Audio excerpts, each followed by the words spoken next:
ಎಳ್ಳಮಾವಾಸ್ಯೆ ಬಂದ್ರೆ ಸಾಕು ಉತ್ತರ ಕರ್ನಾಟಕದ ರೈತರಿಗೆ ಖುಷಿಯೋ ಖುಷಿ. ಎಳ್ಳಮಾವಾಸ್ಯೆ ಈ ಭಾಗದಲ್ಲಿ ರೈತರ ಹಬ್ಬ ಅಂತಲೇ ಫೇಮಸ್. ರೈತರ ಹಬ್ಬದ ಸಡಗರ ಸಂಭ್ರಮ ಜೋರಾಗೇ ಇತ್ತು.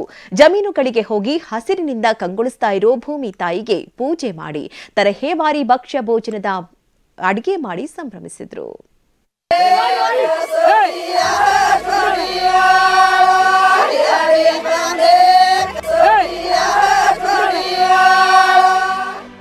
ಭೂತಾಯಿಯ ಮಡಿಲಿನಲ್ಲಿ ಕೂತಿದ್ದಾರೆ.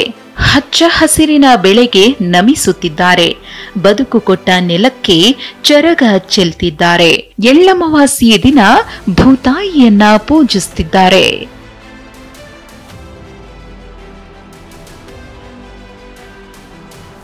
ಉತ್ತರ ಕರ್ನಾಟಕದೆಲ್ಲೆಡೆ ಎಳ್ಳಮಾವಾಸ್ಯೆ ಸಂಭ್ರಮ ನಿನ್ನೆ ಜೋರಾಗಿತ್ತು. ಬಾಗಲಕೋಟೆ ಜಿಲ್ಲೆ ಗುಳೇದಗುಡ್ಡ ತಾಲೂಕಿನ ತೆಗ್ಗಿ ಗ್ರಾಮದಲ್ಲಿ ರೈತ ಮಹಿಳೆಯರು ಇಳಕಲ್ ಸೀರೆ ಉಟ್ಟು ಚರಗ ಚೆಲ್ಲಿದ್ರು. ಹಳ್ಳಿ ಸೊಗಡಿನ ಹಾಡು ಹಾಡ್ತಾ ಹಬ್ಬದ ಕಳೆ ಹೆಚ್ಚಿಸಿದ್ರು.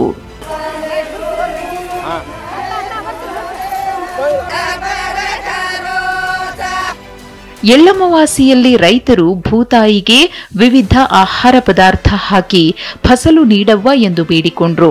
ಬಳಿಕ ಶೇಂಗಾ ಹೋಳಿಗೆ, ಕಡುಬು, ಕರ್ಜಿಕಾಯಿ, ಸಜ್ಜೆ, ರೊಟ್ಟಿಗಳು, ವಿವಿಧ ತರಹದ ಹಿಂಡಿ ಹಪ್ಪಳ ಊಟವನ್ನ ಭೂತಾಯಿ ಮಡಿಲಿನಲ್ಲೇ ಕೂತು ಮಾಡಿದ್ರು.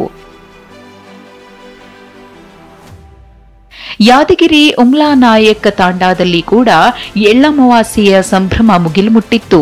ರೈತರು ಬಂಡಿಗಳನ್ನ ಸಿಂಗಾರ ಮಾಡಿ ಹೊಲಕ್ಕೆ ತಂದಿದ್ರು. ಮಹಿಳೆಯರು ಹೊಲದಲ್ಲಿ ನಿಂತು ಹಾಡು ಹೇಳಿದ್ರು. ಬಳಿಕ ಹೊಲಕ್ಕೆ ಬಂದ ಸಂಬಂಧಿಕರೊಂದಿಗೆ ರುಚಿಕರ ಭೋಜನ ಸವಿದು ಸಂತೋಷಪಟ್ರು. ಗದಗದಲ್ಲೂ ಎಳ್ಳಮಾವಾಸ್ಯೆ ಸಡಗರ ಜೋರಾಗಿತ್ತು. ಬನ್ನಿ ಮರಕ್ಕೆ ಸೀರೆ ಉಡಿಸಿ ಉಡಿ ತುಂಬಿ ಕೈಗೆ ಕಂಕಣ ಕಟ್ಟಿ ಹಾಗೂ 5 ಕಲ್ಲುಗಳನ್ನಿಟ್ಟು ಪಂಚಪಾಂಡವರೆಂದು ಪೂಜೆ ಮಾಡಿದ್ರು. ಬಳಿಕ ಸಾಮೂಹಿಕವಾಗಿ ಕೂತು ಭಕ್ಷ್ಯ ಭೋಜನಗಳನ್ನ ಸವಿದ್ರು.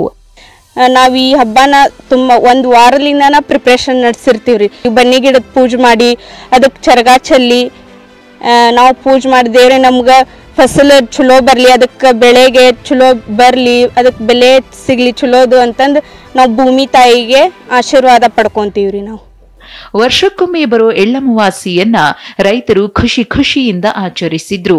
ಭೂತಾಯಿಯ ಪೂಜೆ ಮಾಡಿ ಪುನೀತರಾದ್ರು.